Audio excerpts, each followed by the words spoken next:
The business is about relationships, okay? And we think sometimes we take them for granted.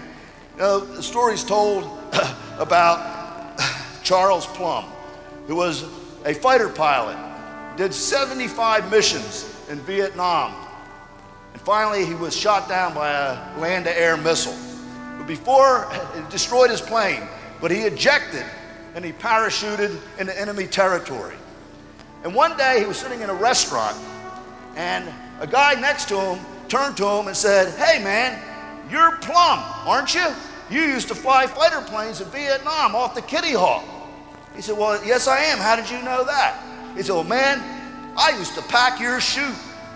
I packed your parachute. Did it work?" Plum went over to him and started pumping his hand. He said, "You better believe it worked, man. I wouldn't be here if it wasn't for that parachute that you packed working." Well, Plum couldn't sleep all night long, thinking about this sailor who packed his chute.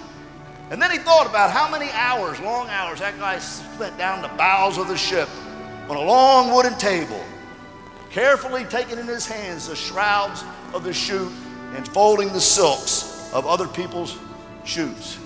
Somebody that he didn't even know, who he controlled their fortune and destiny, their fate.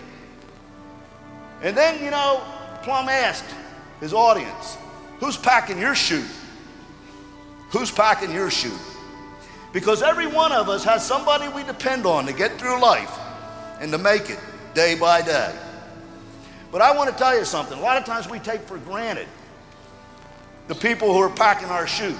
And I want you to know something. I know who packs my chute. You guys. We wouldn't be here if it wasn't for you packing our chute.